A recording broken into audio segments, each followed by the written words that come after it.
everybody. Hope you're doing okay. Good morning. Welcome to Sunrise Daily today. I'm Chamberlain. What's up? It's finally back. Yeah, it's great to be back. It's a beautiful Tuesday morning. It's great to see you guys. Yeah, and I'm not saying that one. Which one? Which one? That one. You almost know what I was going to say, but no problem. Okay. I'm kind of okay. I'm Ayo Makine. Good morning and welcome. It's a full house in Lagos. It's good to see you, Kayode. Good morning and welcome to our Abuja studios. I'm Maokpe Ogun Yusuf. Well, we're starting off here in Abuja with the papers, and we have our guest already seated. Igor Akeriga is Abuja Bureau Chief of the Guardian newspapers. You're welcome to our studios this morning. Good morning. Well, we're going to start straight away with your own paper, The Guardian, and let us see what it is that you have as the lead headline. You see there, federal government's revenue shortfall, debts, weaken CBN's interventions. Yeah, not one to make you cheer up this morning. It's not as bright as my voice, sadly. And you see other writers there. CBN financing deficit is highly inflationary, says DG LCCI. Could complicate efforts to bring inflation under control. That's according to Fitch. Takes time to fix disparity between revenue and expenditure, says Professor Ajibola. So it looks like this is watering down. The revenue shortfall is watering down whatever it is the CBN has up its sleeves, trying to revive and shake up the economy. And yet, inflation seems to be running away, and it's one of the biggest worries that the CBN usually has. Can you tell us a bit more about the story? Well, basically, we all know that Nigeria is already in a second wave of recession.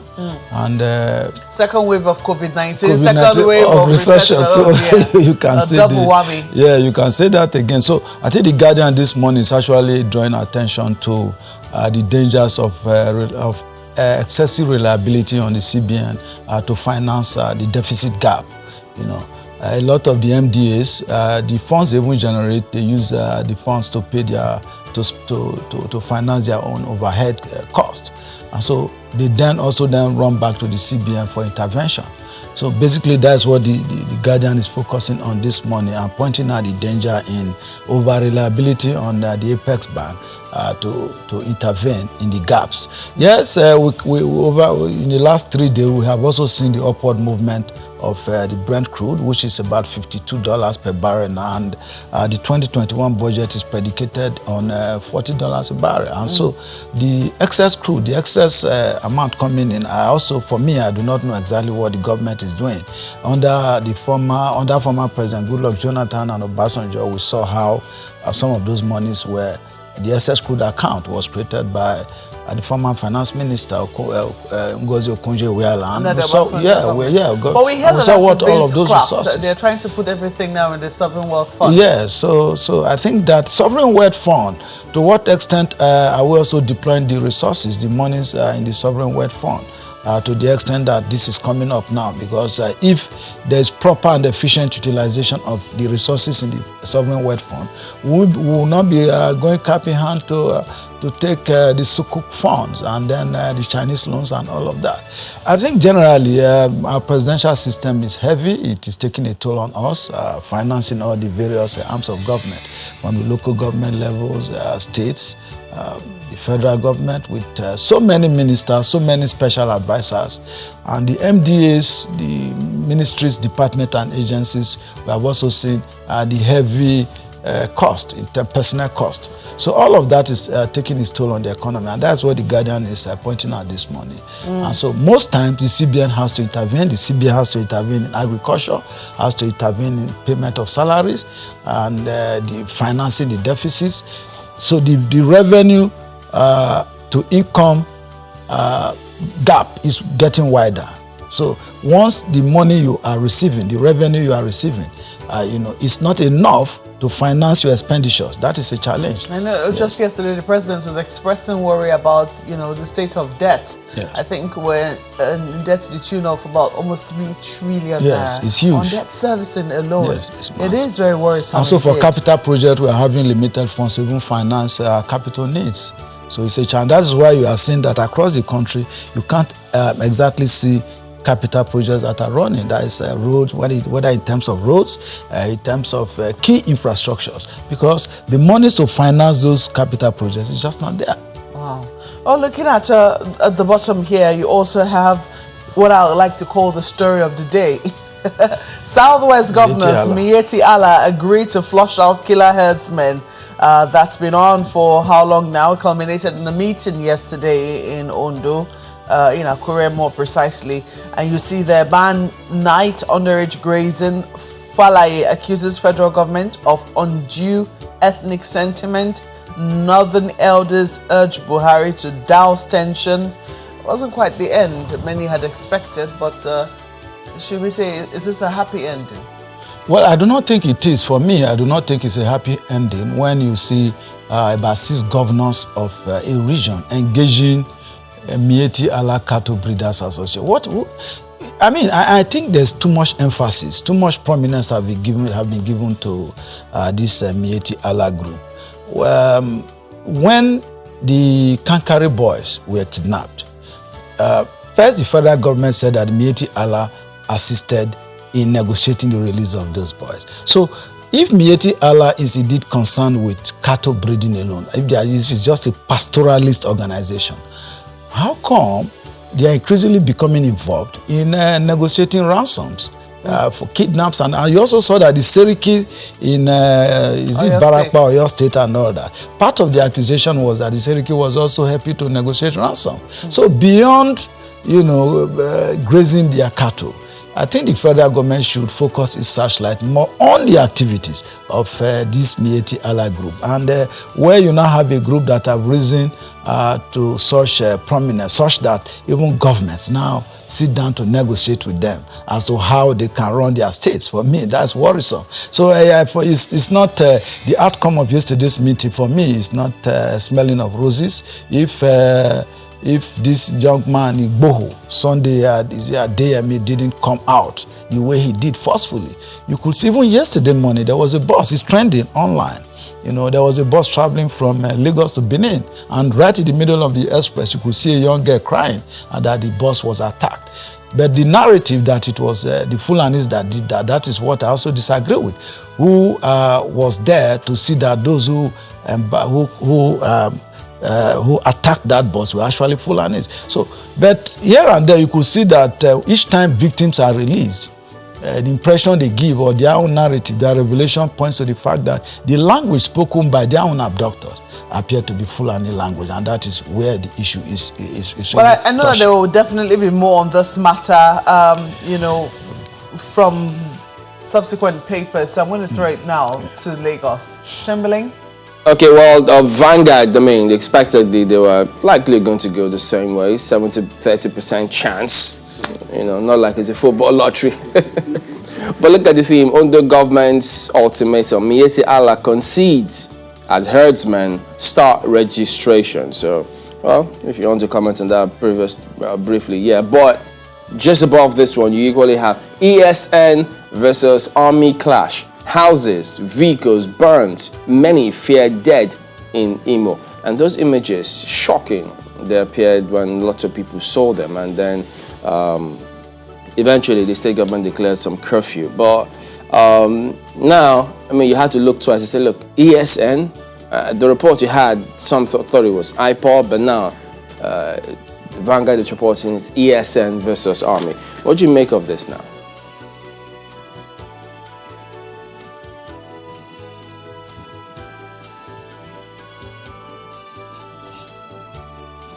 Can you hear me, Iho? Oh dear. I don't know. Did you hear Chamberlain? Oh, he's hello? Yeah. Yeah, hello? The lead story. Hello, Chamberlain. Can you please? Okay, hope you can now. The lead story on the front page. Okay, I'm not sure that's happening yet. Can you hear me actually? Let's check that again. Please. Yes, we can, Chamberlain. Please go ahead. All right, so beyond that lead story we see there, we have this just above this lead story, ESN, Eastern Security Network versus Army clash, because initially some had speculated that it was IPOB, but now Vanguard says it's ESN. And then the story, houses, vehicles burnt, many feared dead in Imo. What strikes you reading this or seeing this headline?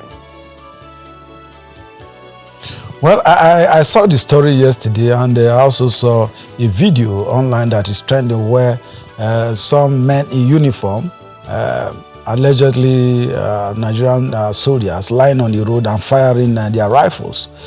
I'm sure that is worrisome. We saw all of that coming.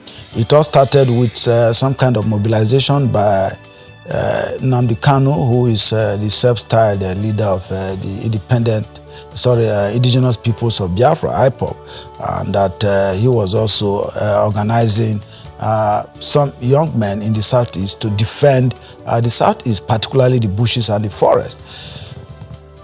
What all of this just simply point to is the failure of government, is the failure of governance, because the essential duty of government is basically the provision of welfare and security for its citizens. And so when you see all of these regions resorting to self-help, providing their own security, then that only points to one fact, that there is a lacuna in terms of what the government is doing. But rather than the army actually engaging them in a street gunfight, I would have thought that there are other ways to invite these young men and speak to them. Must we always resort to violence in trying to deal with issues? Now, there have been a shootout in Imo State, in Olu, I guess. And then, what if these ESN operatives go underground? Are we then going to start also fighting them as we are fighting Boko Haram? We should find a way to always develop other strategies to deal with this increasing resistance to what is happening in the country. I'm not also sure, I'm not convinced that anyone will want to fold his hands and allow foreign mercenaries, foreign militia group take over your bushes, your farmlands, and then you just fold your hands and sit back. We all saw what happened in the Southwest. The negotiation that was done yesterday, it simply shows that indeed all is not well with our country. The more worrying aspect of all of this is the fact that the presidency is not very forceful, it's not speaking out enough on all of these issues. The UN and the US and all of that has branded Miyetti Allah as a terrorist organization. In fact, the fourth most dangerous terrorist group in the world, if you look at the data and then the security indexes, global security index. So it's only in Nigeria that we still think that maybe that group is just a pastoralist organization. So if outside the country, the perception outside the country is different from what the government in Nigeria sees, that is where you also see that the allegations are coming in that perhaps, there are individuals within the government that is sympathetic to some of these violent herdsmen. I must also make the point here this morning that it is not all herdsmen that are involved in criminality. Yesterday, the Minister of Information and Culture, Lai Mohammed, and the Minister of Interior, Ogbeni Rauf Aregbesola, they addressed the media. I was there, and I remember asking them what essentially is the difference between kidnappers, bandits, and there's this other issue that I raised with them, and they just said basically they are all criminals. Then what is the presidency, what is the government doing to address the menace that appears to be threatening everyone, even the fabric of our own unity as a country? So a lot still needs to be done, and I do not think that it is the best strategy is to embark on a street gunfight with ESN operatives. They have not disturbed the public. For now, they have not disturbed the public peace. Still quite some ground to cover. And their own role, I do not think that if there is a referendum in the Southeast that the Igbo people will condemn the activities of ESN. So the some of the more. Okay, if we could just move on a little bit. Influx of herdsmen, threat to Delta insecurity. And then on the back page was a huge talking point for football world yesterday. Lampard remains Chelsea legend despite sack. Abramovich insists, and then you have Thomas Tuchel set to take over. So that will be Vanguard this morning. Well, let's take a look at the Nigerian Tribune next, and it leads with the story of a day, as MACBAN called it. Southwest governors Miyetti Allah agree free-range grazing must be stopped. That's on page 2. You see Ondo quit order targeted at those occupying the forest reserves illegally. Seems to be some sort of clarification coming from the governors. But yes, that's the story of the day, as you might agree. But right under that, you see this one. COVID-19 vaccine, Lagos targets 60% rollout. Engages Pfizer, other vaccine developers. Kakovid supplies FG with oxygen. National Assembly summons Health Minister of a controversial 10 billion released for local production of vaccine. I see this one, most Nigerians not willing to take vaccines. That's coming from a Kabwese. So when you look at all this really put together, what jumps at you? Well, it's still there's a gap in communication. And most Nigerians do not even believe that there's COVID-19. So that's where it starts from. Before you take a vaccine, you must believe that there's a problem. You know, most Nigerians do not think that there's COVID-19, and even if there is, they think it's a big man's disease. Because if you look at the numbers of casualties that the government have reported, and the media too have reported that COVID-19 have become casualties of COVID-19. It is not the common people. Perhaps, as Shakespeare said in Julius Caesar, when beggars die, there are no comets seen. Perhaps when about the death of princes, that the heavens themselves blaze forth the death of princes. Perhaps the media is focusing more on important personalities that have fallen to COVID-19. Now, the ordinary people that dies of COVID-19, maybe they are not reported, and that is where also I talk about the communication gap. So the ordinary Nigerian cannot connect with this whole campaign about the prevalence and the dangers of COVID-19. So the government will have to redesign its communication such that it has to synchronize with the people. Once the people do not agree that a disease exists, how do you expect them to take treatment? It is only some of us. You know, I came to the studio this morning wearing my mask, and as I was driving along the road, you could just, even in the nation's capital, people do not wear masks. The police that is supposed to enforce even the wearing of masks and COVID-19 compliance regulations, the police themselves are also disillusioned, arising from the last NSAS protest. So there is a lot that is happening, and it is Herculean. It's going to be a Herculean task for this government, to also get people to understand that there is a need for them to take vaccines. And we should also know that it is a fundamental right. It's a human right of any person to refuse to take a drug. So you cannot compel somebody, tie the person down that you must receive injection, a vaccine of any kind. So there is a lot of work to be done. And as long as the government is not also is unable to show, to prove that COVID-19 is claiming so many lives, then so long will it be difficult for the government to convince people to accept perhaps vaccines. that's one of the challenges. People are concerned with hunger and poverty, much more than COVID-19. There are definitely a lot of concerns for so many people, including government now. And talking about killing of people, we have this report along with the main headline on the front page of the Daily Trust newspaper, which talks about no quit notice to Fulani in Southwest, as according to governors, calm in Lagos or your others as police deployed to Hausa communities. Don't negotiate with herdsmen, Yoruba leaders say. Northern elders urge Buhari to meet governors.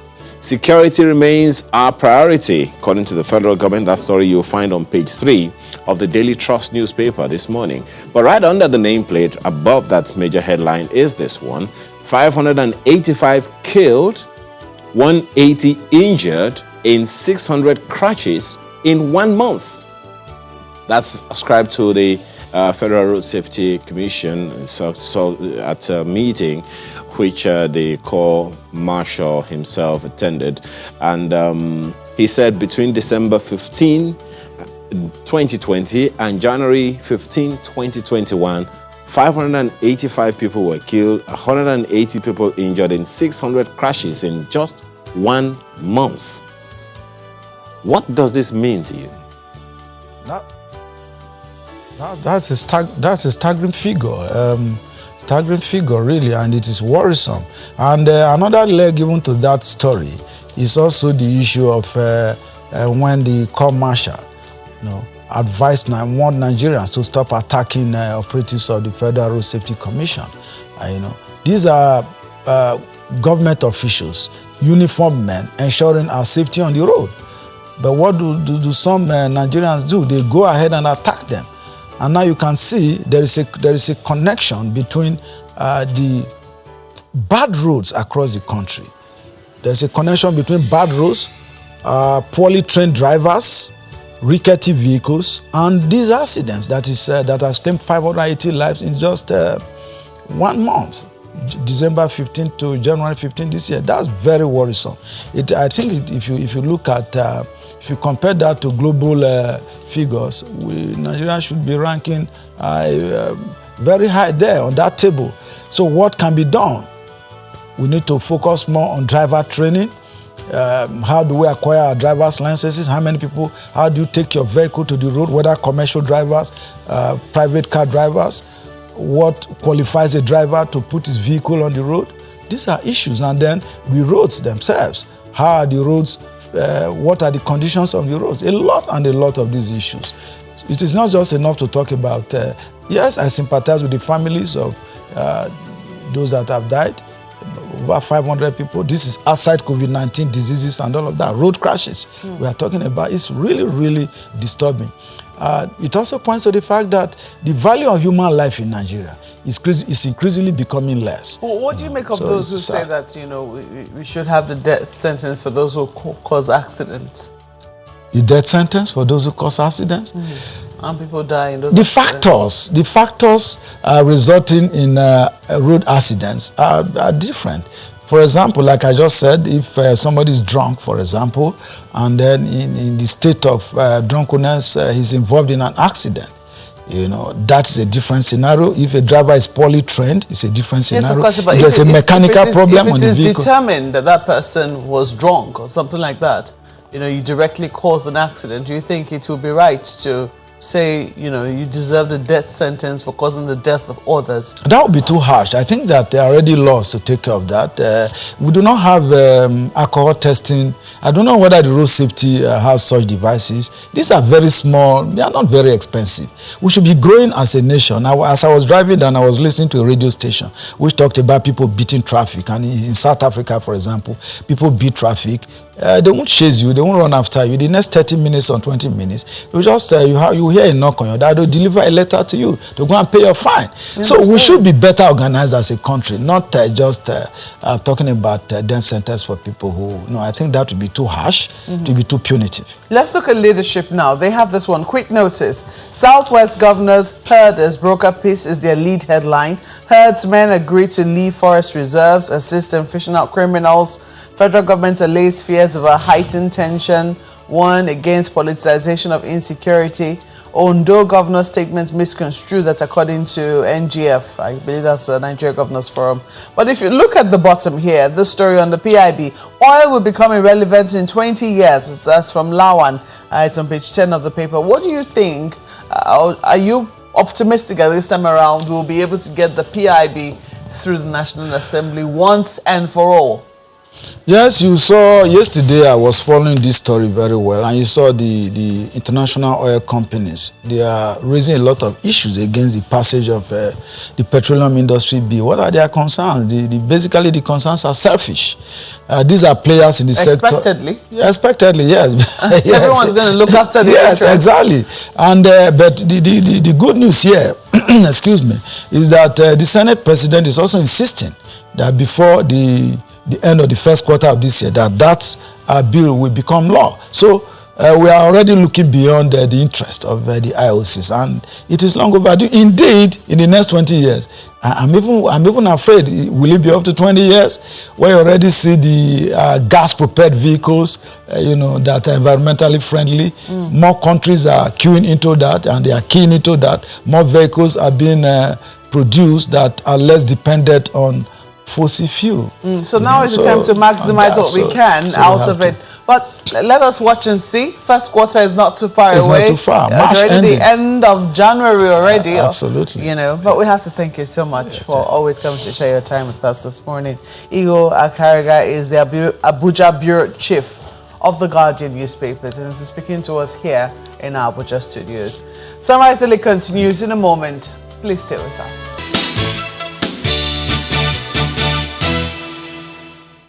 All right, welcome back. Well, as you may have seen, that's the big one today. That's where we're starting from. And we've got Usman Baba Ngilzarma, the National Secretary, Miyetti Allah Cattle Breeders Association, that's MACBAN. We also do have Benga Obawaya, the Chairman, Ondo State Agricultural Commodities Association. They will both be joining us from Akure. And then we'll be joined by Captain Ali Umar, a security consultant, and CEO Goldwater and Riverside Consults. He'll be here in Lagos. And then Joshua Kabila, former DIG operations of the Nigeria Police Force, will be joining us from Abuja. But let's start from Akure, where the meeting held yesterday. Mr. Ngazama, well, yes, we've seen different versions of the meeting, the reports in the dailies today. So let's hear directly from you now how the meeting went and the resolutions that you eventually agreed with yesterday.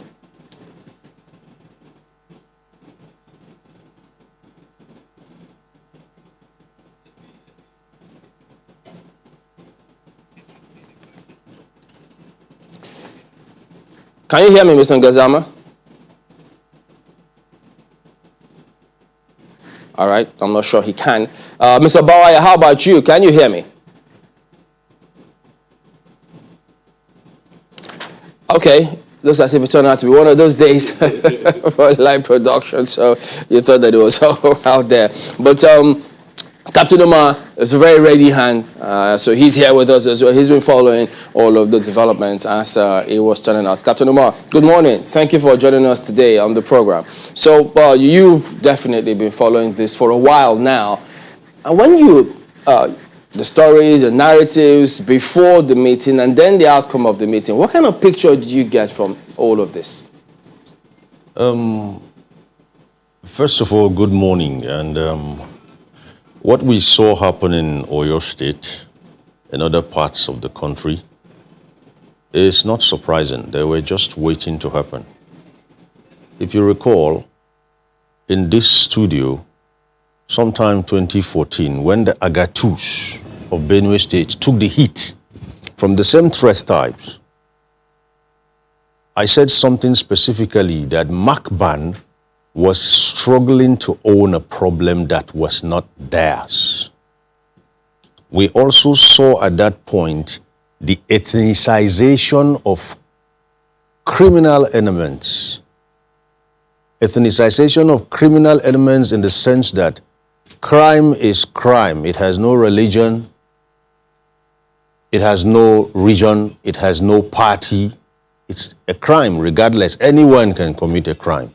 We decided to first of all brand that crime, and having branded it, MACBAN fell for that silly bait and owned the crime.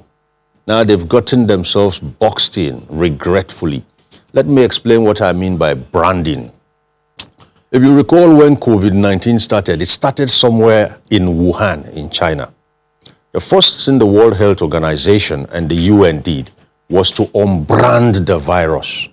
Because if they didn't do that, in fact, the Chinese started taking the heat, actually.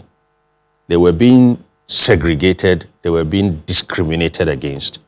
And at a point, efforts were made to ensure that, look, it's not about Wuhan and China, it's about a virus. We went that sorry way of, rather than looking at the crime, we were looking at the people or the region or the religion, and the umbrella body, MACBAN, did not help matters because they kept seeming to try to own the problem. Now we're here. We've had a meeting. We've had is it a communique now or a press release?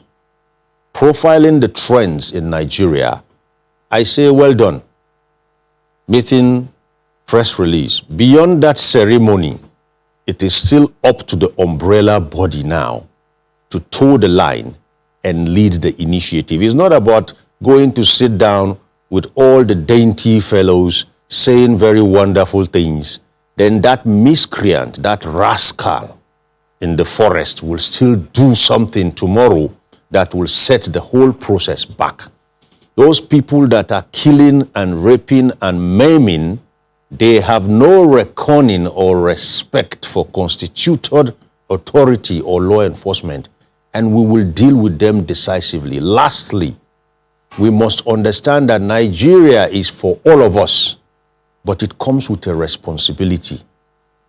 You cannot go where you wish to reside and decide not to respect the norms and values of the people you met there. You can't do that. Across this country, we've had issues because that's what people tend to want to do. It's not done anywhere. Much as we are allowed by law to live where we want and reside where we want, you must understand that you didn't carry that place on your head and take it there. You met people there. And the people have a way of life, they have norms, they have values.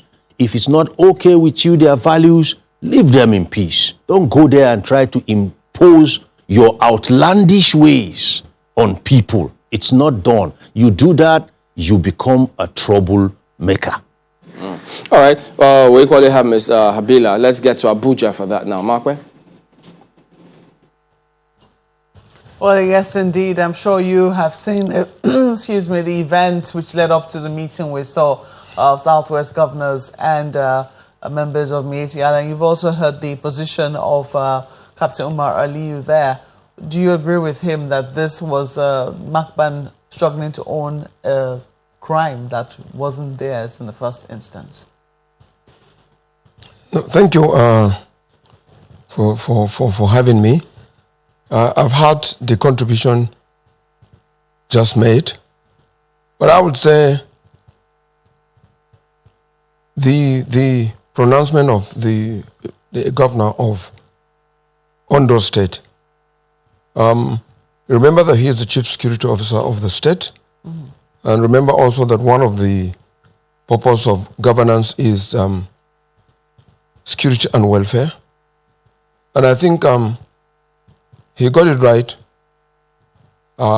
when he said, based on information available at his disposal through interacting with victims of crime within that general area in the forest, and also from the security agencies that he has had several meetings on briefing, indicates that there are a particular group of personality, the Miyetti Allah Cattle Breeding Association of Nigeria, and that's the MACBAN, and that's the headers, largely responsible for, compromising and participating in that crime.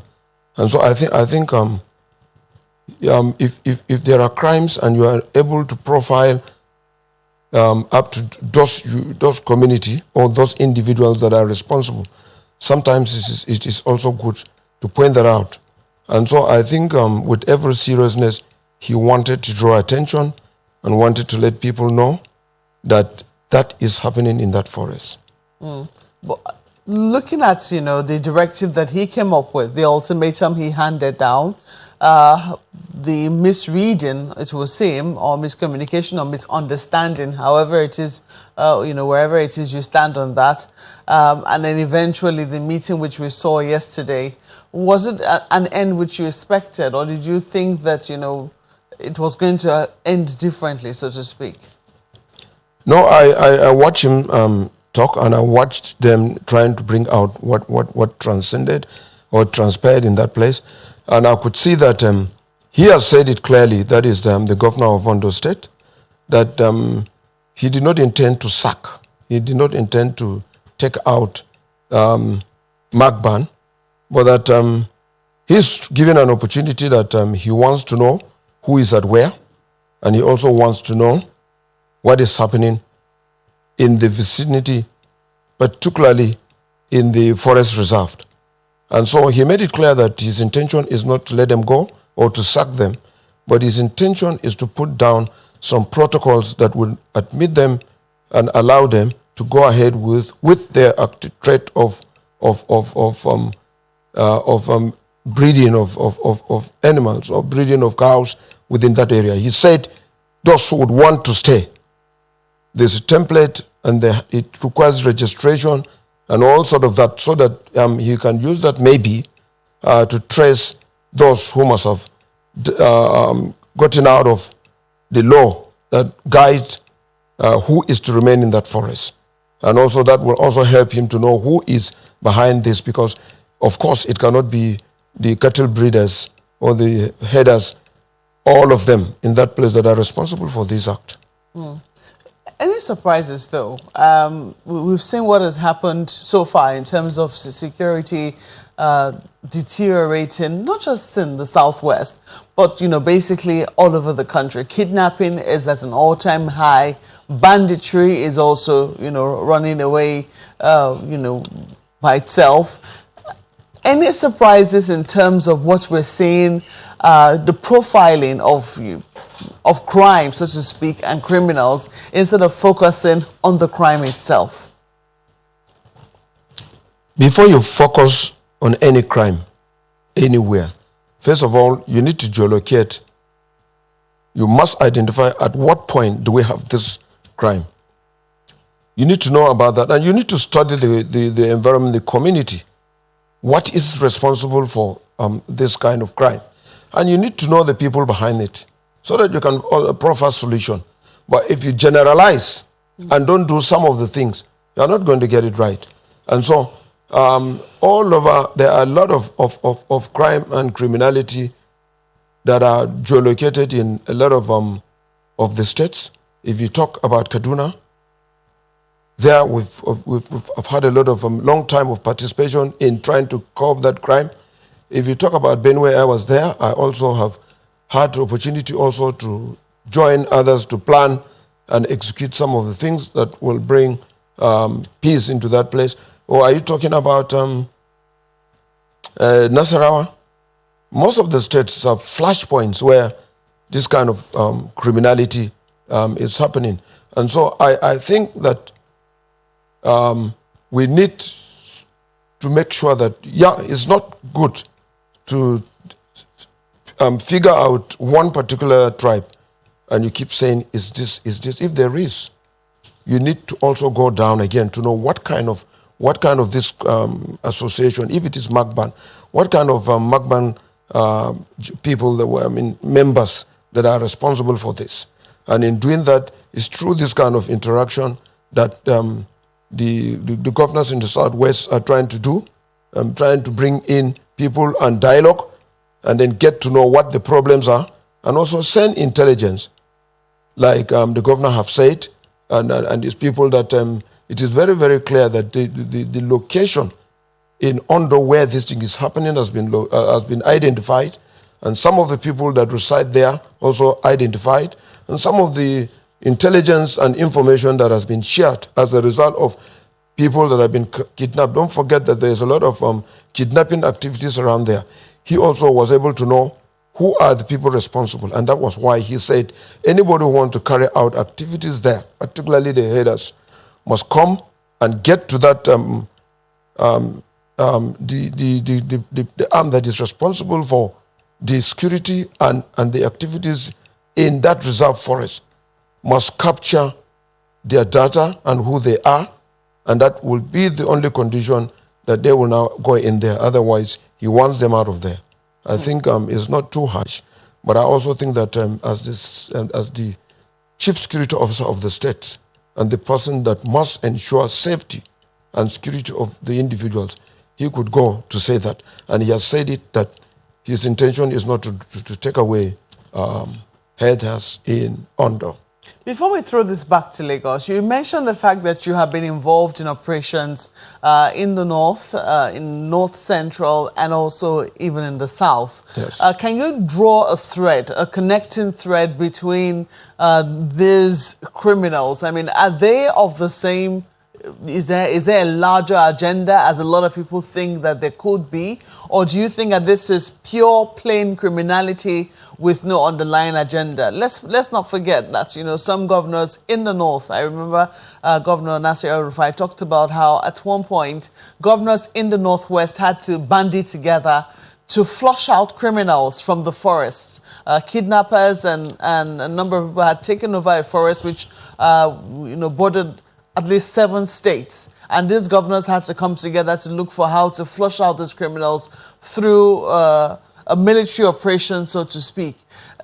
Is there a thread? Is there a connecting thread between those criminals who were flushed out then at that time, because we understand that some parts of the forest, again, it looks like they're back there, and those which seem to be occupying the forest in the southwest and perhaps parts of the north central? Yeah, if there's an opinion on this, you are right. It is right also to say that those of them that were taken out in the forest in the north, if there are pressure like what happened in the north, where governors came together and put some resources together and got the security agencies and the military to go out and sweep the forest. Mm-hmm. They call that Operation Sharandaje. That is sweeping the forest. Of course, when the heat is on these criminals in the forest, the only alternative left for them, of course, is to geolocate, is to relocate. And that's why it is possible, and it is that could be proved with a lot of trying to find out that it is true that some of them that were in the north, they were responsible for some of the carnage in the northern part of this country, could be the people that have run down to where it is happening now in the southwest and what have you. And so it is possible there is a connection between the fact that it is possible that most of the criminals in the north that were rooted out have found their ways, to the south. Like yesterday, a few days ago, you saw the governor of Nasarawa letting you know that the Boko Haram in the northeast found their way in Nasarawa and the border of Nasarawa and Benue. And some of them that were gotten also made that confession. So you could see that there is a link. There is no geographical area that you would say that these criminals hibernate and would not move. They move. Do you think that there is an underlying agenda? That's the question I'm asking also. Yeah, I don't think so. I don't think so, because I think I don't think there's any, because I don't think that reasonable people will wake up one day and come together to want to go and destroy a particular geographical citizen. Say you leave the north to come to the south to create problems because you want to destroy the fabrics, you want to destroy the peace, you want to let everybody know that they want to take over the land. More specifically, there are those who believe that this is about taking over lands. Yeah, of course, it will be very, very unfortunate to also say that the cattle breeders from the north will get to that place to try to own the land. I don't think so. I think it's purely criminality. It's purely criminality. And also, I know that when they settle, they would want to belong to the community where they find themselves. And they could drag some part of the land, like what we have on the plateau, where we're saying that, of course, they must rear their cows, and they must also look for space for these cows, because in the past, in the north, we had cattle routes, and these cattle routes were not cultivated, for whatever reason.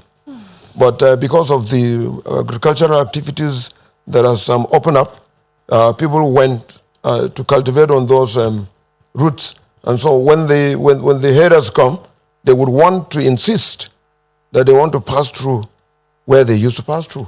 And then they will eat up the crops, and they will destroy the crops. And of course, farmers won't let that go.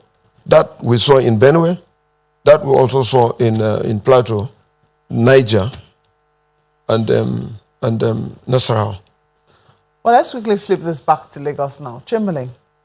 Well, we've got Mr. Gbenga Obawaya, who is the chairman of Ondo State Agricultural Commodities Association, joining us via Zoom. Good morning, and thank you for joining us today. Well, you've been in the thick of things as all of these are playing out, but haven't seen how the meeting went yesterday in consideration of what has been happening before that meeting. What are your thoughts? You think this, finally, you're getting some solutions, as it were?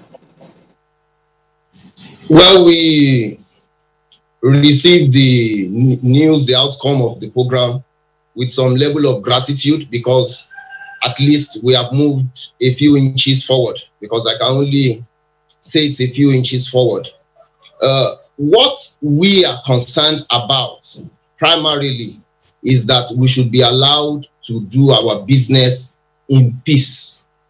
We should be able to go to our farms, not afraid that we are going to be raped, we are going to be kidnapped, or we are going to be maimed.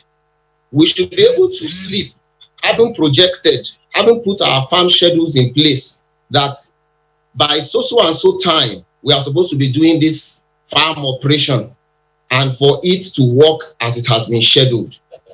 But presently, for most farmers, for most agripreneurs in Ondo State, that is not the situation. And there was a ray of hope when Mr. Governor, the governor of Ondo State, made a pronouncement that all cattle, all herders should leave the government reserve.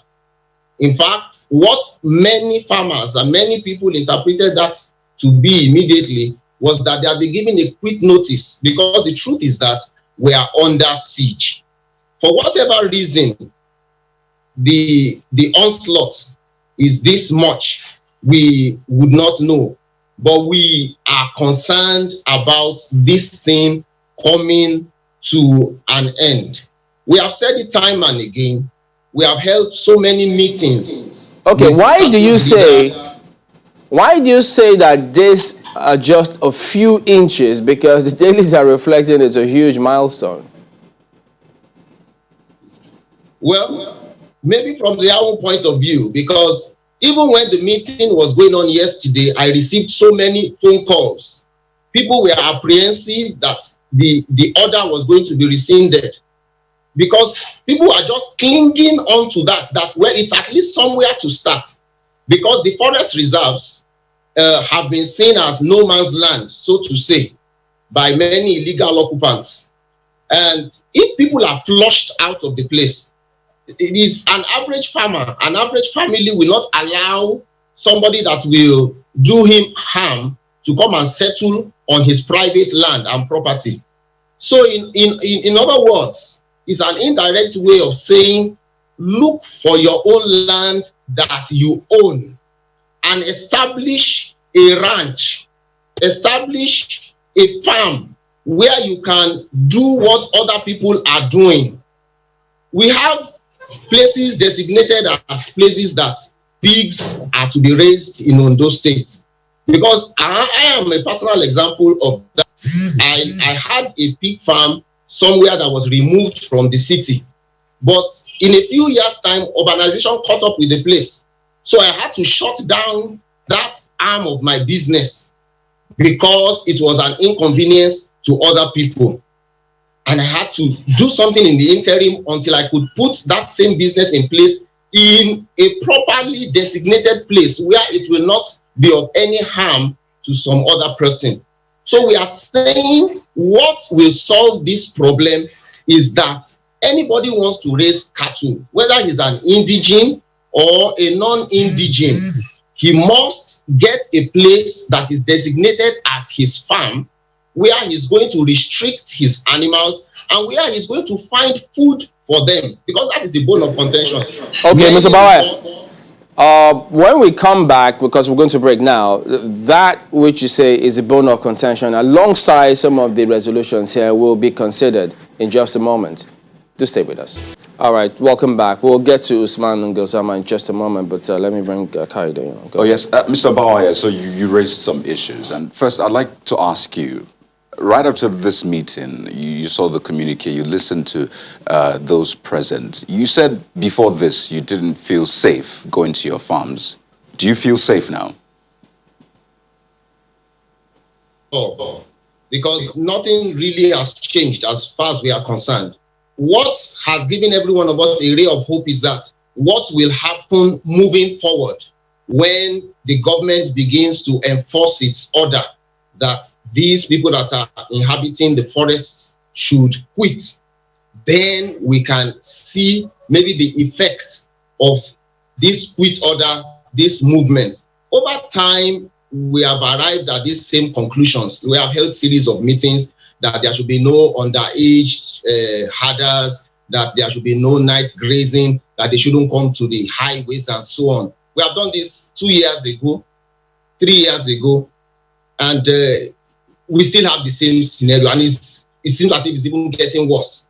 So it is what we do moving forward, and what we are saying is that these things should be properly enforced. We have been on the neck of government for about 3-4 years now, also asking that there should be legislation regulating grazing of animals. That in fact, there should be a total prohibition of open grazing.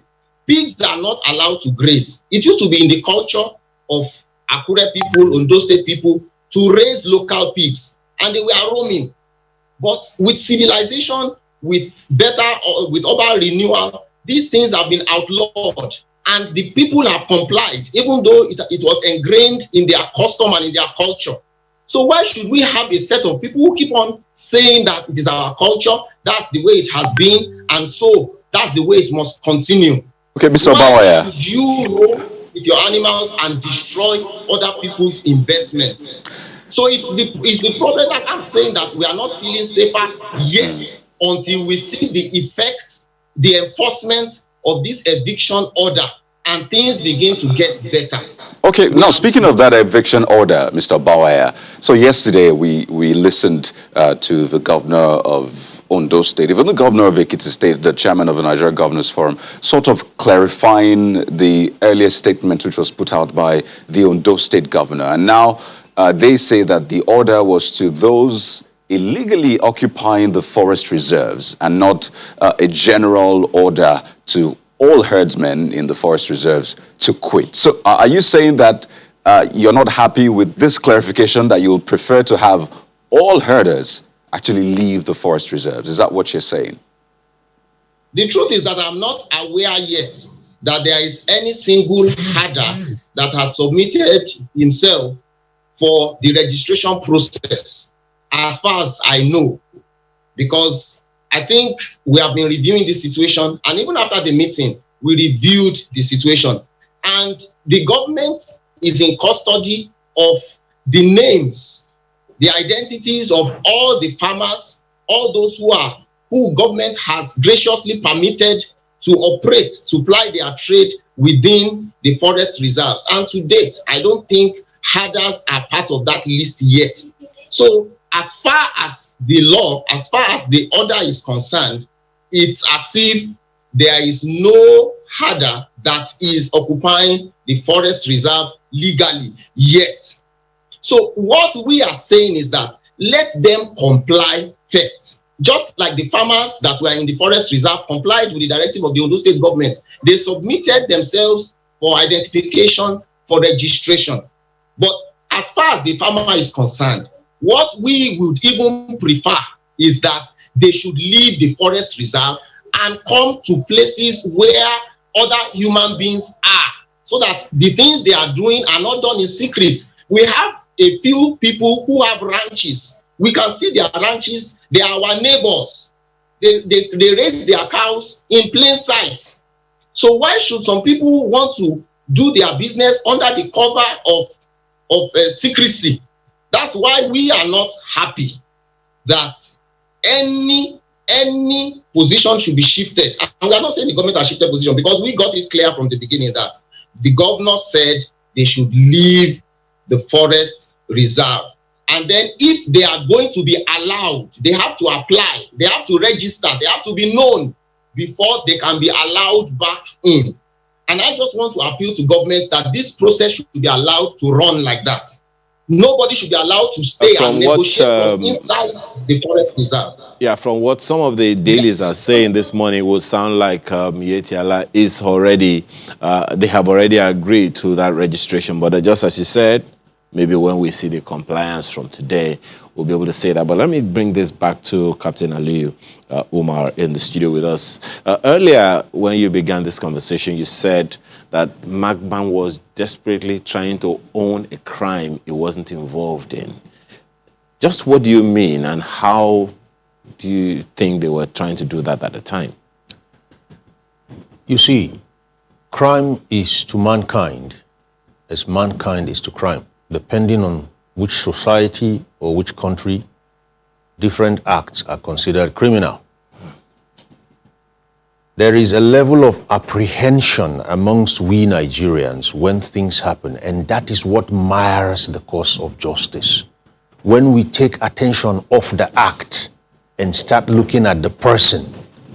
So you saw in 2014, I'm seriously dwelling on the Agatu, the Dogona Hawa, those two incidents by these same people, where we left the act and started hollering and haggling about the persona, the people. MACBAN, that happens to be the umbrella body, unfortunately fell for that bait and decided to become protagonists of the Fulani people and thought they were defending that ethnic nationality. Unfortunately, MACBAN now became the face of what you can call the defenders of those gory acts. Today, as I speak to you, the Fulani ethnic nationality has become the face of anything those rascals in the bushes do. Let me tell you something, Makinde. My father is still alive and I am his son. By the laws and rules that guard our families, there is something I can do today and even my father will disown me. So what I'm simply saying here is if MACBAN really wants to be seen, to be serious about not identifying with what is happening and not blacklisting the ethnic nationality to which they belong, they must take a firm position and stamp their foot about these renegade and rogue herdsmen who are hell-bent on blacklisting the Fulani nationality. Well, the angle that you talked about them, owning this thing, is getting a little clearer now. But because, even they, the MACBAN members and all the official or legal cattle herders have always found one way or another to condemn the criminality or criminal acts of some of the people that have been blacklisted accordingly. But what kind of action, and we hope to speak with them this morning, we're making effort to do that, but what kind of action would you expect from them specifically, seeing that they have members all over the nation, and every time people talk about these things, they talk about Fulani herdsmen, not members of MACBAN. So perhaps it is their trade that they are trying to protect, and not just, because anything that has to do with herdsmen, it would seem like it's their business, and consequently anything that tries to touch their business they will want to protect. Perhaps that's the perspective that some of them are looking at. What's your take on that? You're right, but let me tell you something. We have a way of thinking the ceremony solves the problem. We have a way of thinking the pronouncement will do the job in the bushes. MACBAN has met with stakeholders at their level. I can assure you those perpetrating the act are inane and oblivious of what is happening. You may be surprised that right after this meeting, these people will still do damage. Now, what I'm trying to say here is simple. What are the exact things we need to do? Remember, MACBAN is Miyetti Allah Cattle Breeders Association of where? Nigeria. So you don't just stroll in with your cattle from God knows where, and because you are within our nation space, you believe you are now a member of Miyetti Allah. No, MACBAN will have to streamline that. And one thing I will encourage MACBAN to do is to begin to look at options. Way back 2015, I was in Kaduna State. I attended a program on radio, and I asked a very simple question, which we need to go back to. There are more polo horses in northern Nigeria than there are anywhere else, and horses eat even much more than cattle. Do we graze our polo horses in Zaria, in Kano, in Kaduna? No. So how are they fed? Through the seasons. Do we unleash them on people's farms? No. How are they fed? Today, rural, or let me say urbanization and evolution has brought us to a situation where we cannot continue to do things the good old way. So it is up to us to evolve with time and try to see how we can exploit ways. I look forward to seeing that day when Miyetti Allah Cattle Breeders Association of Nigeria will head their cattle with drones. And 50, 70 years from now, our children will be saying it's our culture to head cattle with drones. I mean, it's quite interesting setting that sort of target. I mean, that might be medium to long term, but you know, there's this present challenge which you have spoken to. You listen to Mr. Bawaya saying they don't feel safe, even though that meeting ended and we had resolutions. And also there's this other side about the fact that there's MACBAN, but you also have Miyetti Allah who was not a part of that meeting yesterday, but that's another side. But first, to deal with the issue which Mr. Bawaya raised, is the fact that they don't feel safe yet. So clearly it would seem that this meeting did not achieve much, at least from their perspective. So how can we make them feel safe? Beautiful. There are three perspectives to the meeting. The perspectives of those who held the meeting in their exalted positions, the perspective of the locals, the citizens of the state, and also the perspectives of whom? The miscreants. The miscreants are oblivious and inane to constituted authority. The people feel very insecure, as it were. And the government has done what I've said earlier, made pronouncement, held ceremonies. How do we make them feel safe? There is one low-hanging fruit solution. And before I make that solution known, let me say that there is virtually no state in Nigeria that hasn't taken the hit on this peculiar threat we're talking about. They are all over. The best way we can do it is not to run to the federal government all the time and say, look, do something. We have to micromanage the threat. Micromanaging the threat has to be every single governor's baby. We must let the governors micromanage this threat in their states. And if truly we want to coexist with each other, then where we find ourselves across cultural and religious,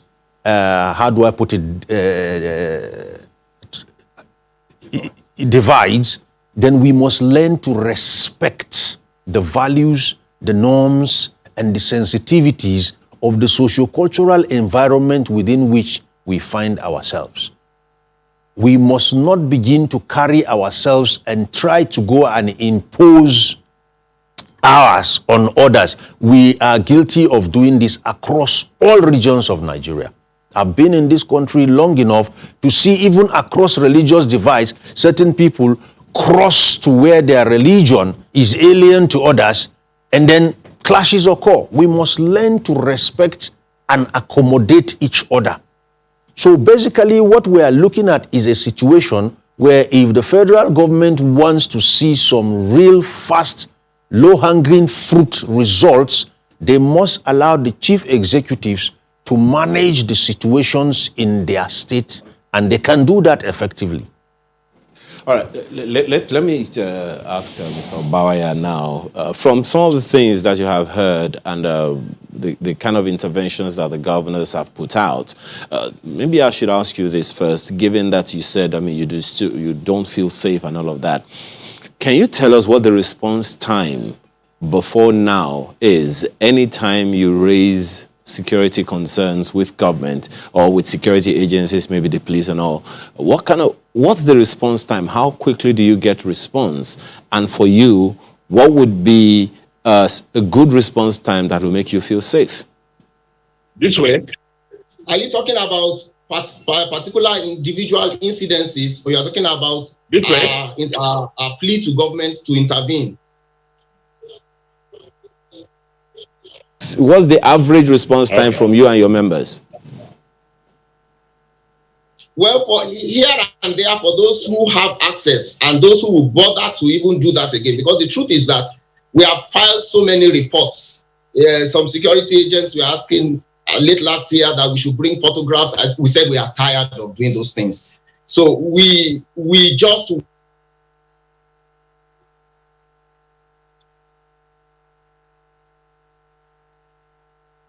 Oh dear. Sort that out. All right, let's get Usman Baban Gelzama. He's the National Secretary of MACBAN. Let's hope this works this time. Good morning and thank you for joining us. Can you hear me now? Yeah, I can hear you very well. All right, so what is your impression of how that meeting went with respect to getting a solution to all that is happening?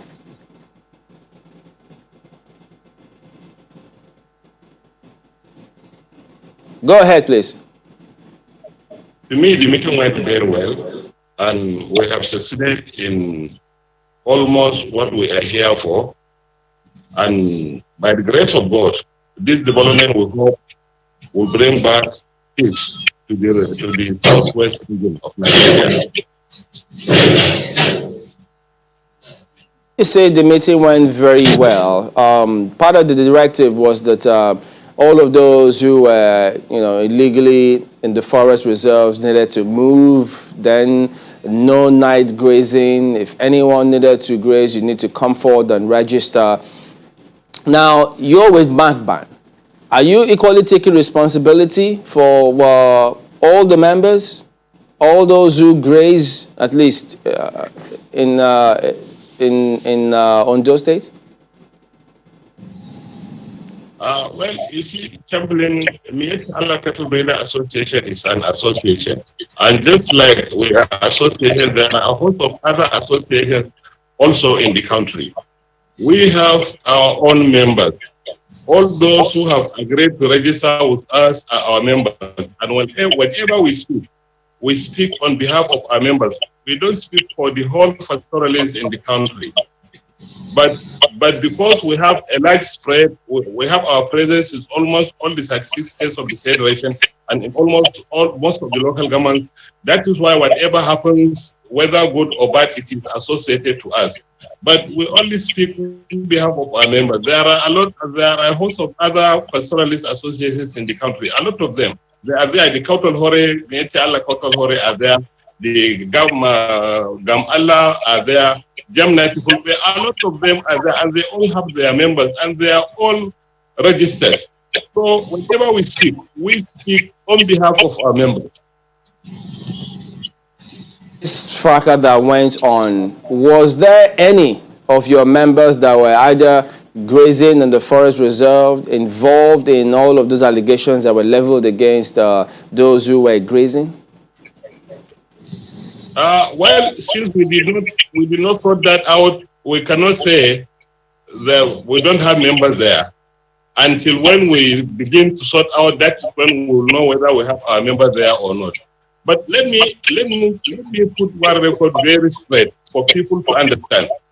There is a difference between a forest reserve and a grazing reserve. Grazing reserves are those areas that are designated for grazing. Forest reserves are those areas that are designated for future development. If we say forest reserve, normally under the law, farmers are not supposed to farm in forest reserves. Herders are not supposed to graze in forest reserves. No fuel exploitation in the forest reserve. No hunting in the forest reserve, no bush burning in the forest reserve. Forest reserve is an area that is reserved for future development depending of what interest will be addressed by the forest. If it is the interest of the farmers, the government decided farmers need more land, the government can decide to give part of their forest reserve to farmers to farm. If the government thinks the forest, the pastoralists need an area for grazing, the government is at liberty to take part of the forest reserve and give to pastoralists to graze. So forest reserve are those reserved areas that nothing is allowed to take place in. Part of, I'm not sure what part of that you heard, part of the allegation was that some of those who kidnap people use those areas as a hideout. And that was why they were suggesting, you know what, everybody, no one should be there, such that if anyone is found there, then they've got questions to answer. Did you understand that part? See, Chamberlain, I didn't see why this thing has become a problem. Go to the northern part of Nigeria today, where the pastoralists belong. Go to those areas that were designated as grazing reserves. Some pastoralists don't dare to go there because of fear of kidnappers, because of fear of cattle rustlers in those forests. Take from Damaturu to Kano today. If you are driving, you will see most of the pastoralists living by the roadside, with their hamlets by the roadside. They are all living there to towns, villages, and cities, because they also fear to go deep into the forest because of fear of their cattle will be rustled by rustlers, or they will be kidnapped by kidnappers, or bandits will come and take over everything they have and kill them. So because of this fear, even those areas that are designated for grazing, the pastoralists today don't no longer go to those areas because of fear of what will happen to them. Go to the Bisa forest. The Bisa forest is a reserve. It's very large. Today you can hardly find a pastoralist take away his cows and kill him. So I didn't see how this thing is becoming a problem. Ondo has a lot of other areas that can be used for this grazing. And Ondo State has been living with pastoralists for decades. Some were born and brought up here. Some, even their parents, were born and brought up here. They don't know anywhere apart from Ondo State. Yeah, if you don't mind me butting in for a bit, clearly this resolution yesterday wasn't only about Ondo State, from the fact that Southwest governors all came there. But part of the resolutions of that meeting, you may want to look at it in this slide that we're about to put on air, between the northern governors and MACBAN, the resolution included the fact that MACBAN should embrace and be committed to modern breeding process by creating grazing reserves and practice ranching to prevent cattle roaming about. How do you intend to take that on as members of MACBAN or pastoralists generally? What's the plan? You see, Chamberlain, we are never against ranching. We are never against ranching in any way. Because the pastoralists, the type of pastoralists we have in this country are those that still practice the outdated system of animal husbandry they inherited from their forefathers. Because there was no attempt to modernize the system of animal husbandry. Still, they don't know that today there exists in the world exotic cows who are weighing about 600 to 700 kilograms against the one that they have to weigh a maximum of maybe 8,100 kilograms. They don't know today there is one cow that can give an output of milk of 50 liters against the one that they have that gives a maximum output of maybe 3-5 liters of milk per cow. They don't know. They are not educated. Nobody try to educate them.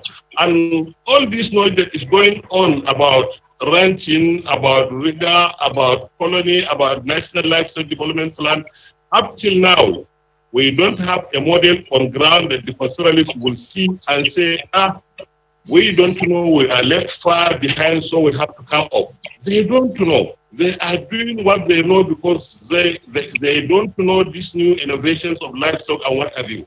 So Well, you know what they we are say, not that against ignorance ranching. is no excuse, Mr. Ngazama. And you know that the NLTP, which, I mean, is sort of a brainchild of NEC, championed by the Vice President, has been ongoing in some pilot states. So clearly something is being done to ensure that there's, proper model for ranching. But I'd like you to respond to this also, because it's quite important to know if some of these resolutions will be followed through. For example, they talk about night grazing, underage herders. I recall last year, around this time, that same order was given by MACBAN to end all night grazing across the country, ensure that there are no underage herders. And yet again, we're having a repeat of that. So what happened? Why wasn't that implemented? And how are we sure that it will be implemented this time around? You know, sometimes when we come up with a decision that are implementable, sometimes government don't give much attention for the sustenance of such things. We at the national level can come, call our members, sensitize them, and request the state branch to continue to sensitize them against these things. We were part of the team who came last 2 years and sat with the Ondo State Governor and decided on these things, that there should not be night grazing and there shouldn't be underage grazing and so many other things. So you see, even yesterday after our meeting, we sat with all those that we invited from across the region and emphasized on those things. And re-emphasize on those things, that there shouldn't be night grazing. Whoever intends to go on night grazing must have an interior motive to go and destroy somebody's farm. And from now on, if we catch anybody going on night grazing, we will report him to the security so that the security will punish and penalize him. So these are the things that we always emphasize and talk about. So let's always the truth be told. Because we are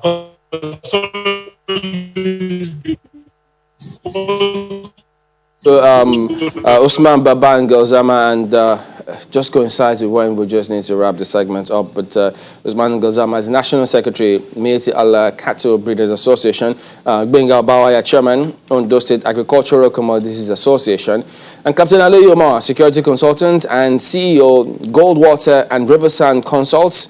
We've also had Mr. Joshua Kabila, who is a former DIG Operations of Nigeria Police. Gentlemen, thank you all for your time this morning. Yes, we're changing gears now to the economy, even though, yes, what we just talked about also has to do largely with the economy, but that's stuck in agricultural, the agricultural sector of the economy. Right now, we're switching gears to the manufacturing sector. A few years ago, the federal government did come up with an automobile policy, which was supposed to see the manufacturing of cars here eventually in Nigeria. A few companies did start, but it looks like the financing of the 2021 Finance Act looks like it's going to affect adversely the automobile policy. We did hear from the Minister of Finance, who says that is being looked into and that the policy was already overdue for a review. And now while we await that, we're engaging a stakeholder this morning. He is Honorable Aliyu Wadada, a two-time member of the House of Representatives and current chairman of PAN Nigeria. Honorable, you're welcome to Sunrise Daily this morning. Thank you very much, MACBAN. Were you alarmed when you saw the Finance Act of 2021 as it was passed? Were you alarmed at what was going to happen to the automobile industry in Nigeria? Very, very much alarmed, because the automobile sector in Nigeria should have way gone beyond where it is. Mm-hmm. It is shameful enough that we still haven't gotten to manufacturing, which is greatly about the environment that we operate in.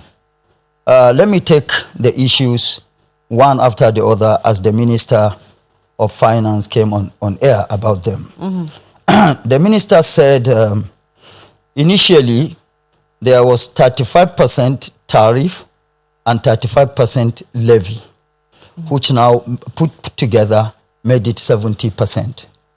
with the reduction in the Finance Act 2020, it now comes to 40%. And she said 40% is good enough for the local assembly plants to thrive or to develop, because it gives a differential of 30%.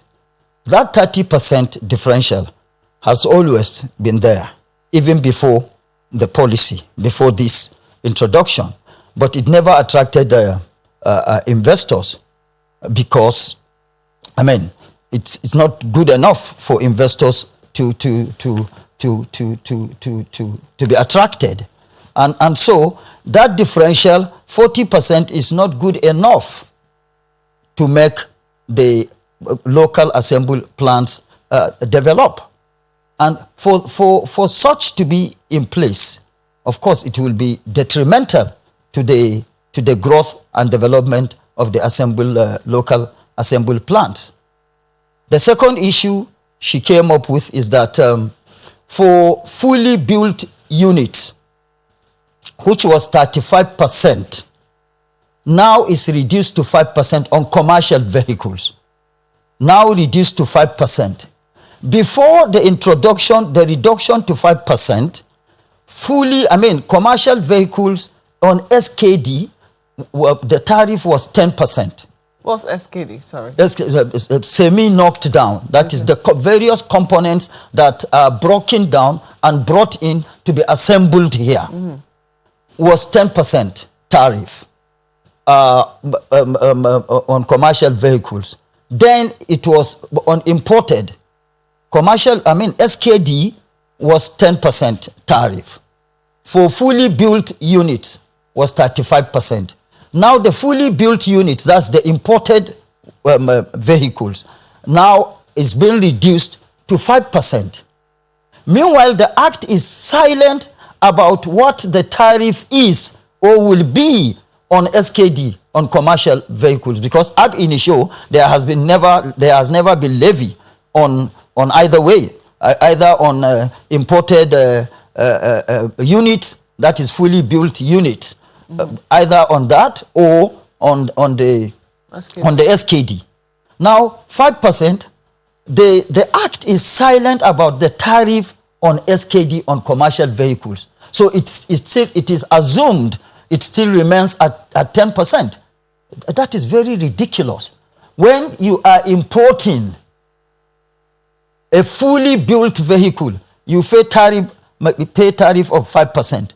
And then for somebody, a local assembler, who should be encouraged and motivated by all means, is to pay 10%.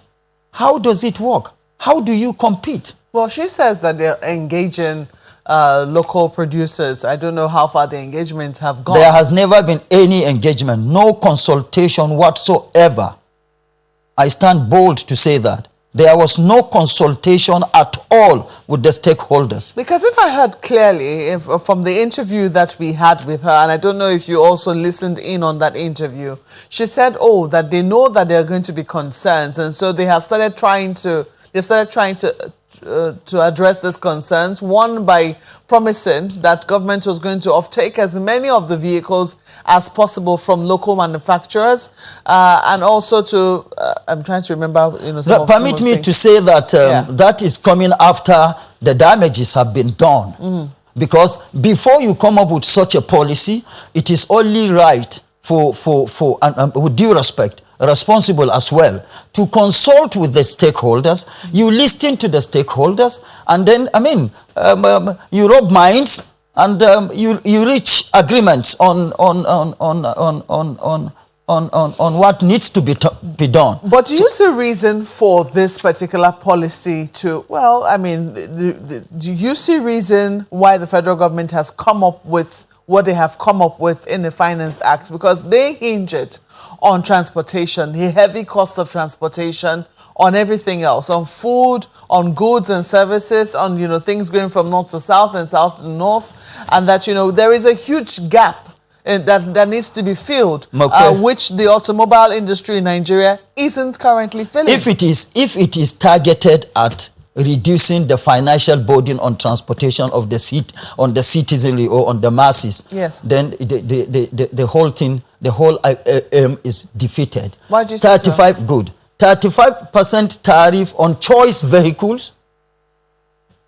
35% tariff, 35% levy makes it 70%. 70% reduced now to 35%. The importation of MACBAN, the importation of all these choice vehicles, where do they help the average common man? What government should have done, that's why consultation becomes very pertinent or paramount. You know, what government should have done, first, within the NADDC policy, I mean, put up by NADDC, that is National Automotive Design and Development Council, there is a window for a pool of funds to be put out there for the citizenry to access such funds at very minimal single-digit interest rate, like Egypt has done. It has put together $1 billion for citizens to access, so as to encourage local production of vehicles there, so as to make it cheaper and easier for the citizen, for the citizens to be able to access new vehicles. Secondly, the government can reintroduce mass transit, the national mass transit scheme, and support the various states to embark on that scheme, and direct that all through the scheme, local assembly plants should be patronized. That's one or two of the ways that could have helped the average common man. Anyway, let's quickly take this to Lagos. But the natural question that will come to me from what you have said is that there is a huge gap between demand and supply. She talked about a demand of over 700,000 vehicles, and that right now what we're producing in country was less than 15,000. No, it's not less than 15,000. Let us check the record again. As at 2013, it was 1,200 units per annum. Because of the policy put in place, before now, it now rose to, by the year 2020, it rose to 15,000 with investment capacity of nothing less than $1 billion and installed capacity vehicles of more than 600,000 vehicles. Check out the records. The minister should check out the records. Let's quickly flip it to Lagos now. Chimney. Well, yes, in fact, part of what they put out as the records there, which you highlighted, is that, and this is coming from when the VP was quoted, the current demand, about 720,000 against actual local production by available assembly plants, which is at about 14,000. And he says the country wouldn't meet the demand. But the minister says, look, we're not giving up on the auto industry in the country. So I'm just wondering, having been a two-time member of the House yourself with different positions, while this bill was on, what happened from that time until when it was passed? I really don't know what happened. I know for a fact that at a point there was a meeting called at the office of the Vice President where NAMA, that is National Automotive Manufacturers Association, was in attendance representing the interests of the sector. And after they put across some arguments, it was agreed upon that NAMA should go and articulate a document that will balance the situation. And after leaving the Vice President's office, a week or two after, we just heard that the act was the bill was approved by Federal Executive Council and forwarded to the National Assembly for gazetting. So I mean, the government is in a better position to say what actually happened. I was, of course, a member, a very active member with due humility of the National Assembly, but I am no longer a sitting member of the National Assembly.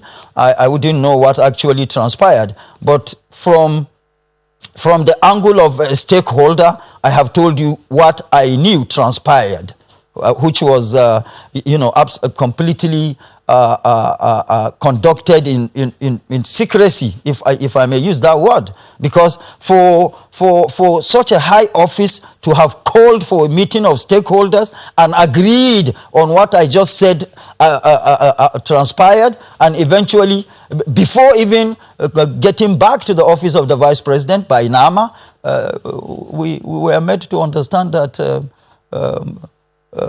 it has been signed, sealed, and delivered. Well, Honorable, you would agree that, as you said, I mean, any government would be concerned that the shortfall of more than 700 vehicles not being able to be met by the local manufacturers for which the plan, the National Automotive Industry Development Plan, was meant, I mean, it was supposed to provide jobs, transfer skills, and all of those things. But part of what the minister said when the question was asked of her was that the plan was not working as it ought, and consequently not delivering on its promises. As a stakeholder and practitioner in the sector, what happened? What I don't understand, the plan is not working. First and foremost, please understand the fact that the numbers or the figures given by the minister are not right. The demand is not up to 750,000 vehicles per annum. Two, the underperformance, as mentioned by the minister, and I said earlier on, going by the record, there is nothing like underperformance there, because as at 2013, if I may repeat myself, as at 2013, it was 1,200 units per annum.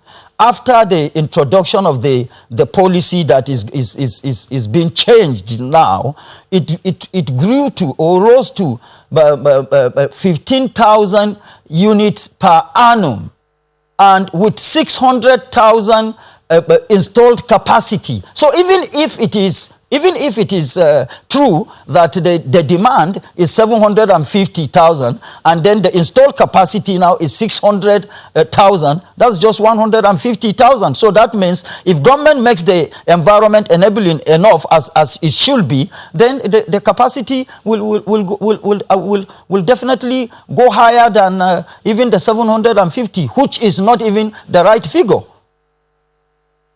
That the local today, just a moment. Are you saying that local manufacturers have been making or are capable of producing enough vehicles for the country, and so we do not need to import cars? Is that what you're saying?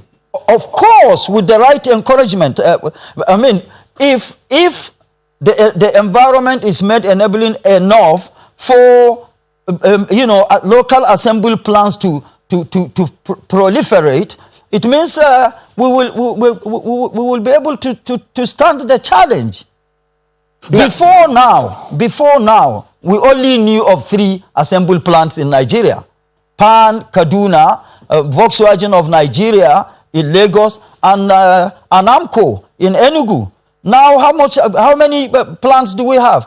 In the tractor aspect alone, we have 14 assembly plants.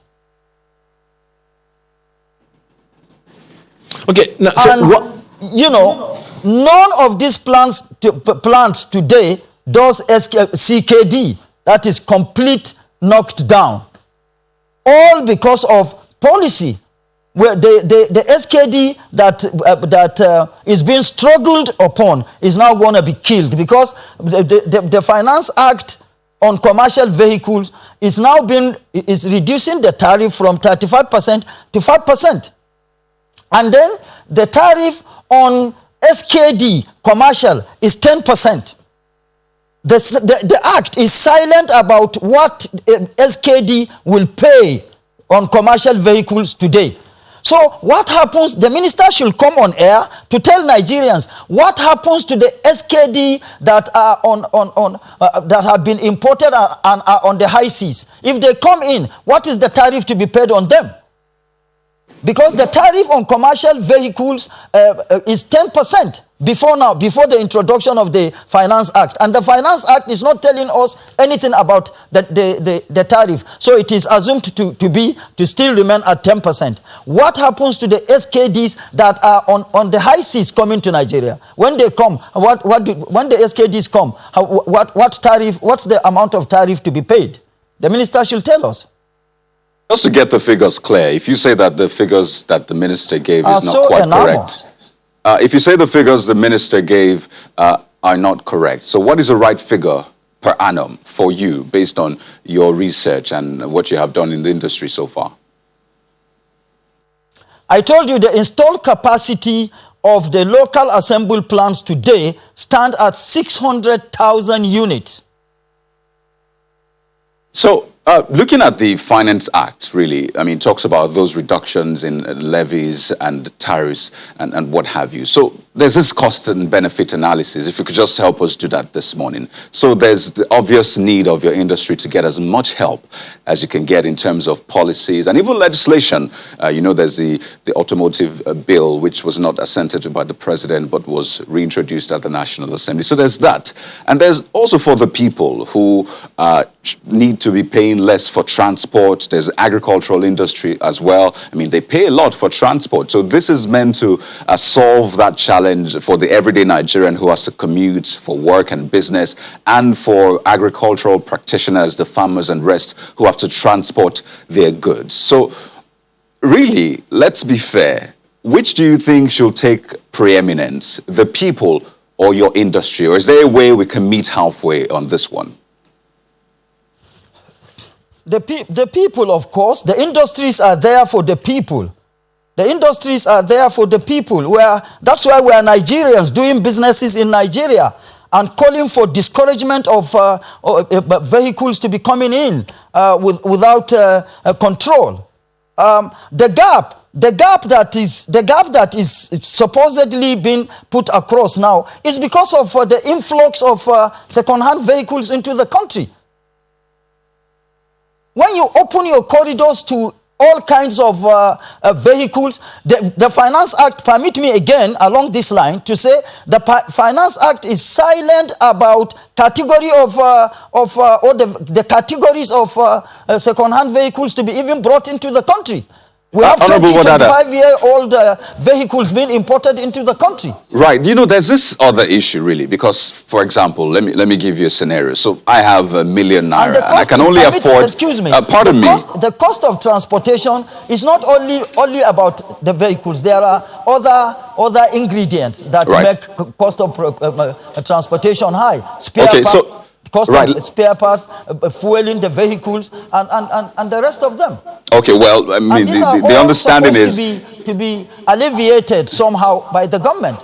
Okay, so let me give you the scenario quickly as we begin to wind down. So I have ~1 million naira. I've tried to save up, and I can only afford maybe a second-hand vehicle or maybe a third-hand, depending on what kind of vehicle. But your industry produces cars that are new that I'll probably have to pay, I don't know, 8 million, 10 million naira to afford. So, I mean, isn't it only fair to allow people go for what they can afford and just allow the invisible hand of demand and supply, as it were, to determine what happens in the market, really? Do you understand that scenario? If you bring demand and supply here, then you are answering yourself, because demand and supply determine prices. So nobody is saying if people aren't demanding for what you produce, for what they want, should we force them to demand for for what it? they can afford? Do you get what I'm saying? Nobody is saying they should not. They should not. But there should be some restrictions. There should be some guidelines. There should be some control. What are you allowing 20, 25-year-old vehicles into the country for? Well, that's what I can afford, Honorable Wadada. Do you understand what I'm saying? The plants are in business to make profit, right? For them to survive, they have to make profit. But we are not saying the profit should be made at the detriment of the citizens. Government should encourage local assembly plants. It's as simple as that, by putting the right policy in place. I understand that, but I'm saying... Okay, go ahead, Mokwe. Okay, just quickly, I'm wondering, he's talking about the average Nigerian family that can pay, perhaps, you know, save up ₦1 million thereabout. Yeah. How would those people be able to afford, say, your cars, for instance? They cannot as well afford any kind of car They from can afford anywhere. second-hand vehicles. For ₦1 million? Perhaps around that. Not anymore with the exchange rate. Not anymore. Okay, let me say ₦2 million. Yeah, ₦2 million. Yes. It definitely cannot get me a brand new Peugeot vehicle, for instance. It cannot. It's obviously. true, but they can get me a decent second-hand vehicle. When you have to pay as much as you pay, and competition is made impossible. Because with the new regime, the local assembly plants cannot even compete. The question is, how do we balance for those people who just have just about that amount of money in their accounts to buy a vehicle, and those who are seeking to buy why I brand new said vehicles? it is for government to now direct NADDC to implement that policy, that because there is a window in the policy that said government should put in place pool of funds for the citizens to access the funds at minimal single-digit interest rate, or introduce a mass transit scheme. Let me ask you quickly, how accepted have Made in Nigeria vehicles been since they were reintroduced to the market? Have they been accepted by the elite? For instance, government officials, are they in wide circulation? Government officials are refusing to, because there is a gazette, or it's already been gazetted, that all MDAs should patronize local assembly plants. Do they do that? Are you making noise about that? This is part of the noise. That's why I'm here. So do you have any confidence that if government says, look, okay, we know that this could have an adverse effect on the policy which we had earlier and on this industry, we will offtake your vehicles and we'll also, you know, prevail on state governments to take on vehicles as well? Would that be of any comfort to you? Of course, it's going to add to the capacity of the local assembly plants. This is what we're talking about. When are you hoping to engage government, or when are you thinking that they will be engaging people? We're engaging government by this way. We are doing here, because the government is not calling anybody. I told you earlier on this Finance Act 2020, there was no consultation. Have there been attempts to reach government officials? I mean, you know that this is one way of calling attention to the issue, but in terms of reaching concrete resolutions, it would have to go beyond the media. Are you optimistic that, you know, subsequently, that there will be an engagement with stakeholders in the industry? Oh yeah, there should be. Ideally, there should be. There should be. Are you optimistic that it's going to happen? It's going to happen, definitely. Now that we have gotten to this level, it's going to happen. But what I am impliedly saying, the consultation should have come before now, because there wouldn't have been really reasons for all the agitations, perhaps. You know. Well, I want to believe that the Minister of Finance, you know, would put her mouth where the money is currently, and that we will definitely see a little more engagement with this particular sector, especially with the effect the 2021 Finance Act is going to have on this particular sector. But we have to thank you for coming and sharing your thoughts with us this morning. Honorable Aliyu Wadada was a two-time member of the National Assembly and is currently chairman of PAN Nigeria. Well, that's been Sunrise Daily this morning. For the segment, of course, we will not go without taking some of your thoughts. Chamberlain, do we have bills? Absolutely. We've got this one from Victor Owo, who's talking about the same automotive policy. He says the UK does not use any vehicle not manufactured in the UK. If our government had done same from onset, Volkswagen and Peugeot would have become manufacturing shops and not assembly points.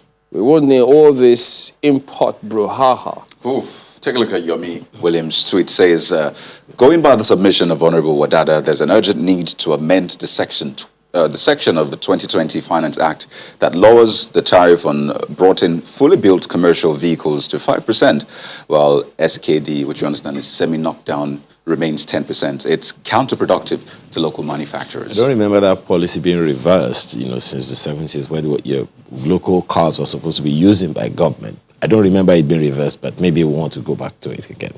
Anyway, this one is by TT Tor. Says, about the herder-community relationship. Until we stop looking at the people and address the crimes, we cannot get better. The state in question has laws. They should be obeyed. Kano Sharia laws are obeyed regardless of where you are from. And Ini, on the same issue, says registration of the faceless herdsmen or the real owners of the herd. It's a question there. I think the real owners of the cattle, who we know live in the city, should declare their herd assets and the location. Okay, then you got Lawrence says, hundreds of horses in the north. Horses eat a lot of grass. How are they fed? Well, Dr. Akwamosa, we need new and improved agricultural practices as a solution to this problem. It's good we see solutions, really. But Mr. Agbele says, I beg your pardon. Okay, well, we'll bring that to you tomorrow. But there you go. That's a look at your comments and the show as well today. Thank you for watching and for your messages. We'll see you tomorrow. I'm Chamberlain Uso. I'm Kayode Okikulu. I'm Ayo Makinde. Have a wonderful day and please keep safe. And I'm Malkwe Ogun Yusuf. Thank you for watching.